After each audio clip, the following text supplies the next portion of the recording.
వాళ్ళ హస్బెండ్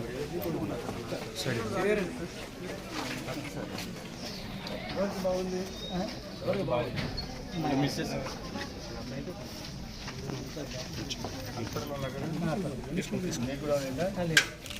ఎవరెవరు ఉన్నారు మీ ఇంట్లో ఉంది? నేను మా వైఫ్ హాస్పిటల్లో ఎవరెవరు ఉన్నారు? ఇంకో బాబు బాగానే ఉందా? ఇంకో బాబు బాగా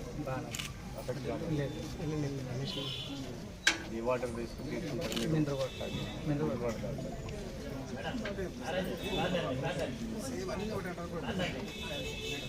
పిల్లలు ఇంట్లో బయట తిన్నారా? బయట తెచ్చుకొని తిన్నారా? ఆవిడకి ఈవినింగ్ నొప్పి ఉంది అన్నది మానేరు మధ్యాహ్నం తర్వాత మామూలుగా భోజనం చేసిన తర్వాత ఈవినింగ్ కల్లా పంపిస్తాను. మరి హాస్పిటల్కి ఎన్ని గంటలకు తీసుకెళ్ళారు? బాగా పచ్చిగా వస్తుంది.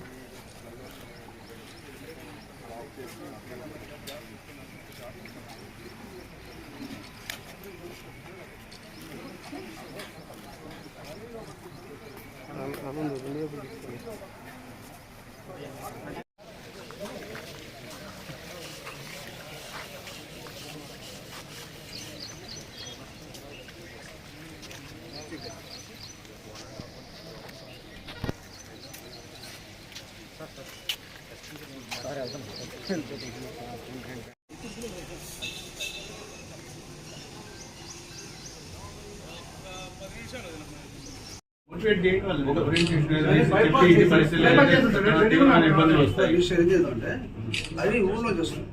ఊళ్ళో చదివి అంతకుముందు ప్లాన్ చేస్తాను. బైపాస్ వెళ్ళిపోతే ఇది డిస్ట్రిబ్యూషన్ అనేది ఓచర్ వస్తుంది. బైపాస్ వెళ్ళి ఓచర్ నుంచి డిస్ట్రిబ్యూషన్ వస్తుంది. ముందు అమౌంట్ ఉంది. బైపాస్ అంటే ఇక్కడ వాళ్ళు అంటే వాళ్ళు పెట్టేస్తే వాళ్ళు ఓపెన్ చేసేస్తారు. బైపాస్ ఉంది. బైపాస్ చేసేసి కొత్త లైన్ వేయాలి. ఓహెచ్ఎస్ఆర్ పెడితే ఇది డిస్ట్రిబ్యూషన్ లైన్ చేసేసి అంటే ఎక్కువ ఉపయోగించారు. మామూలుగా ఇంతకు ముందే ఉన్నాయి సార్. ఇంతకు ముందు మాకు ఒక 24 అట్లా 25 వరకు ఇచ్చారు సార్. ఎప్పుడు ఎవ్రీ వీక్ వెన్స్డే చేసేవాళ్ళం సార్. వెన్స్డే చేసి డైరెక్ట్ గా ఆన్లైన్ లోనే అప్డేట్ చేసేవాళ్ళం.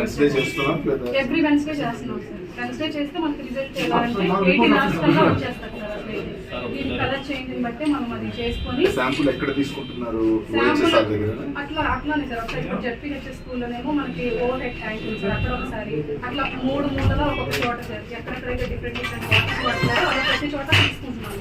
ఇప్పుడు వరకు అయితే ఏమీ రాలేదు. మొన్న ఇలా డయాబెటిస్ పెరిగిన ఒక ఫ్యామిలీ నుంచి ఇలా వచ్చిన్నారు కానీ మళ్ళీ వెంటనే టెస్ట్ చేసాను. టెస్ట్ చేస్తే అక్కడ ఏమన్నా లీకేజ్ ఏమన్నా ఉందా? లీకేజ్ అంటే అట్లేదు సార్. డైరెక్ట్ పైప్స్ అంటే వాళ్ళు కూడా చుట్టుపక్కల ఇల్లు ఒక దగ్గర ఉండడం అట్లా పట్టుకోవడం వాడు కూడా ఇల్లీగల్ గా ఓహెచ్ఎస్ఆర్ నుంచి వాటర్ ప్రెషర్ సాలక వాళ్ళకి ఏంటంటే సార్ జగ్గయ్యపేటలో 58 కేసులు రిపోర్ట్ అవుతే వాటిలో 14 మంది డిశ్చార్జ్ అయ్యారు. ఇతరులు ఆసుపత్రిలో ఉన్నారు. కొన్ని రెఫరల్ హాస్పిటల్ కూడా వెళ్ళున్నారు. అయితే తీవ్రమైన విరోచనాలు వాంతులతో హాస్పిటల్కి వచ్చిన ప్రజలకి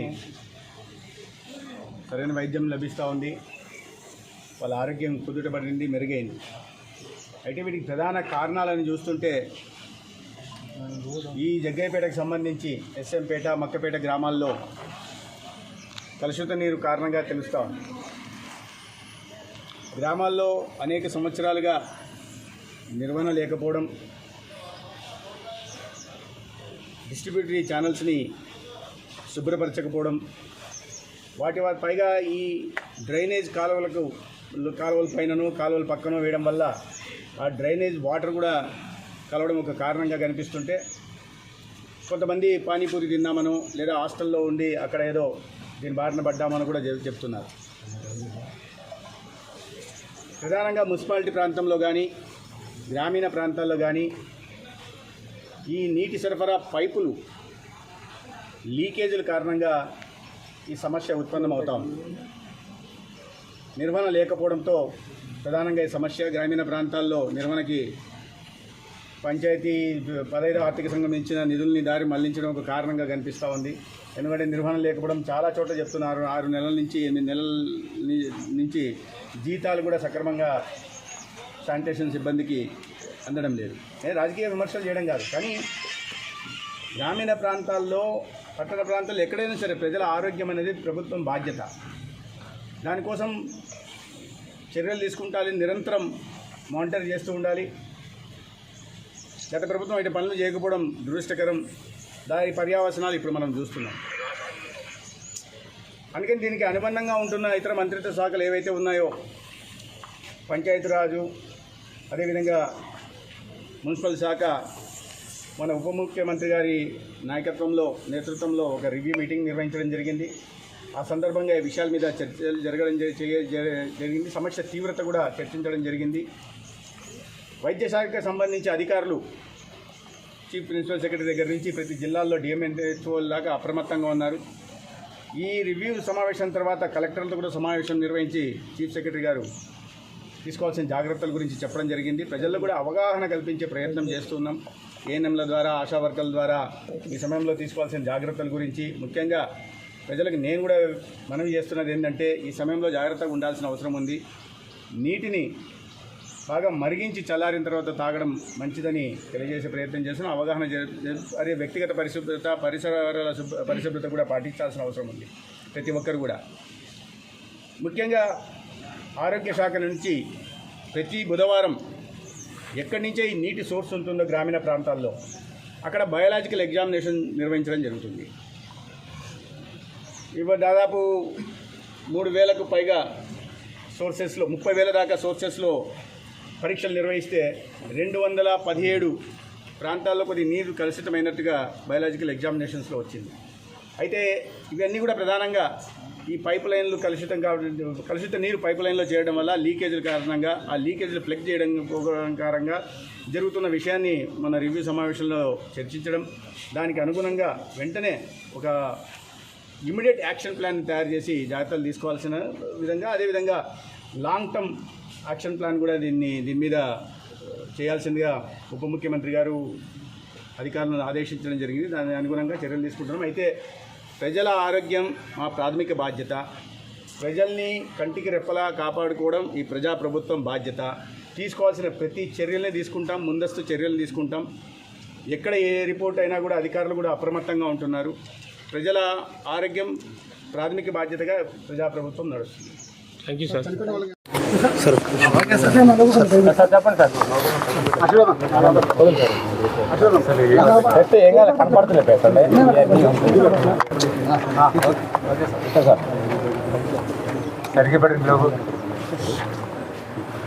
వర్షాకాలం వస్తున్న సందర్భంగా రాష్ట్రంలో డయోరియా కేసులు రిపోర్ట్ అవుతున్నాయి. ఈ వర్షాకాలం ప్రారంభమైనప్పటి నుంచి రాష్ట్ర వ్యాప్తంగా 23 గ్రామాల్లో 168 కేసులు రిపోర్ట్ అయ్యాయి. మన కాకినాడ జిల్లాలో, గుంటూరులో, ఎన్టీఆర్ జిల్లా జగ్గయ్యపేటలో కూడా కేసులు రిపోర్ట్ అవుతున్నాయి. జగ్గయ్యపేటలో 58 కేసులు రిపోర్ట్ అవుతే వాటిలో 14 మంది డిశ్చార్జ్ అయ్యారు. ఇతరులు ఆసుపత్రిలో ఉన్నారు, కొన్ని రెఫరల్ హాస్పిటల్ కూడా వెళ్ళున్నారు. అయితే తీవ్రమైన విరోచనాలు, వాంతులతో హాస్పిటల్కి వచ్చిన ప్రజలకి సరైన వైద్యం లభిస్తూ ఉంది. వాళ్ళ ఆరోగ్యం కుదుటపడింది, మెరుగైంది. అయితే వీటికి ప్రధాన కారణాలని చూస్తుంటే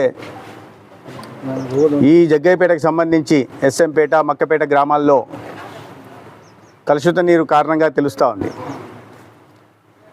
గ్రామాల్లో అనేక సంవత్సరాలుగా నిర్వహణ లేకపోవడం, డిస్ట్రిబ్యూటరీ ఛానల్స్ని శుభ్రపరచకపోవడం, వాటి పైగా ఒక కారణంగా కనిపిస్తుంటే, కొంతమంది పానీపూరి తిన్నామనో లేదా హాస్టల్లో ఉండి అక్కడ ఏదో దీని బారిన పడ్డామని కూడా చెప్తున్నారు. ప్రధానంగా మున్సిపాలిటీ ప్రాంతంలో కానీ, గ్రామీణ ప్రాంతాల్లో కానీ ఈ నీటి సరఫరా పైపులు లీకేజీల కారణంగా ఈ సమస్య ఉత్పన్నమవుతూ ఉంది. నిర్వహణ లేకపోవడంతో ప్రధానంగా ఈ సమస్య గ్రామీణ ప్రాంతాల్లో నిర్వహణకి పంచాయతీ 15వ ఆర్థిక సంఘం ఇచ్చిన నిధుల్ని దారి మళ్లించడం ఒక కారణంగా కనిపిస్తూ ఉంది. ఎందుకంటే నిర్వహణ లేకపోవడం చాలా చోట్ల చెప్తున్నారు. 6 నెలల నుంచి 8 నెలల నుంచి జీతాలు కూడా సక్రమంగా శానిటేషన్ సిబ్బందికి అందడం లేదు. రాజకీయ విమర్శలు చేయడం కాదు, కానీ గ్రామీణ ప్రాంతాల్లో, పట్టణ ప్రాంతాల్లో ఎక్కడైనా సరే ప్రజల ఆరోగ్యం అనేది ప్రభుత్వం బాధ్యత. దానికోసం చర్యలు తీసుకుంటాలి, నిరంతరం మానిటర్ చేస్తూ ఉండాలి. గత ప్రభుత్వం ఇటు పనులు చేయకపోవడం దురదృష్టకరం. దాని పర్యావసనాలు ఇప్పుడు మనం చూస్తున్నాం. అందుకని దీనికి అనుబంధంగా ఉంటున్న ఇతర మంత్రిత్వ శాఖలు ఏవైతే ఉన్నాయో, పంచాయతీరాజు, అదేవిధంగా మున్సిపల్ శాఖ, మన ఉప ముఖ్యమంత్రి గారి నాయకత్వంలో, నేతృత్వంలో ఒక రివ్యూ మీటింగ్ నిర్వహించడం జరిగింది. ఆ సందర్భంగా ఈ విషయాల మీద చర్చలు జరగడం జరిగింది. సమస్య తీవ్రత కూడా చర్చించడం జరిగింది. వైద్య శాఖకు సంబంధించి అధికారులు చీఫ్ ప్రిన్సిపల్ సెక్రటరీ దగ్గర నుంచి ప్రతి జిల్లాల్లో డిఎంఎన్హెచ్ఓ దాకా అప్రమత్తంగా ఉన్నారు. ఈ రివ్యూ సమావేశం తర్వాత కలెక్టర్లతో కూడా సమావేశం నిర్వహించి చీఫ్ సెక్రటరీ గారు తీసుకోవాల్సిన జాగ్రత్తల గురించి చెప్పడం జరిగింది. ప్రజల్లో కూడా అవగాహన కల్పించే ప్రయత్నం చేస్తున్నాం. ఏఎన్ఎంల ద్వారా, ఆశా వర్కర్ల ద్వారా ఈ సమయంలో తీసుకోవాల్సిన జాగ్రత్తల గురించి ముఖ్యంగా ప్రజలకు నేను కూడా మనవి చేస్తున్నది ఏంటంటే, ఈ సమయంలో జాగ్రత్తగా ఉండాల్సిన అవసరం ఉంది. నీటిని బాగా మరిగించి చల్లారిన తర్వాత తాగడం మంచిదని తెలియజేసే ప్రయత్నం చేస్తున్నాం. అవగాహన అదే వ్యక్తిగత పరిశుభ్రత, పరిసరాల పరిశుభ్రత కూడా పాటించాల్సిన అవసరం ఉంది ప్రతి ఒక్కరు కూడా. ముఖ్యంగా ఆరోగ్య శాఖ నుంచి ప్రతి బుధవారం ఎక్కడి నుంచే ఈ నీటి సోర్స్ ఉంటుందో గ్రామీణ ప్రాంతాల్లో అక్కడ బయాలజికల్ ఎగ్జామినేషన్ నిర్వహించడం జరుగుతుంది. దాదాపు 3,000కు పైగా సోర్సెస్లో, 30,000 దాకా సోర్సెస్లో పరీక్షలు నిర్వహిస్తే 217 ప్రాంతాల్లో కొద్ది నీరు కలుషితమైనట్టుగా బయాలజికల్ ఎగ్జామినేషన్స్లో వచ్చింది. అయితే ఇవన్నీ కూడా ప్రధానంగా ఈ పైప్ లైన్లు కలుషిత నీరు పైప్ లైన్లో చేయడం వల్ల లీకేజీల కారణంగా, ఆ లీకేజీలు ప్లగ్ చేయడం పోవడం కారణంగా జరుగుతున్న విషయాన్ని మన రివ్యూ సమావేశంలో చర్చించడం, దానికి అనుగుణంగా వెంటనే ఒక ఇమీడియట్ యాక్షన్ ప్లాన్ తయారు చేసి జాగ్రత్తలు తీసుకోవాల్సిన విధంగా, అదేవిధంగా లాంగ్ టర్మ్ యాక్షన్ ప్లాన్ కూడా దీని మీద చేయాల్సిందిగా ఉప ముఖ్యమంత్రి గారు అధికారులను ఆదేశించడం జరిగింది. దాని అనుగుణంగా చర్యలు తీసుకుంటున్నాం. అయితే ప్రజల ఆరోగ్యం మా ప్రాథమిక బాధ్యత. ప్రజల్ని కంటికి రెప్పలా కాపాడుకోవడం ఈ ప్రజాప్రభుత్వం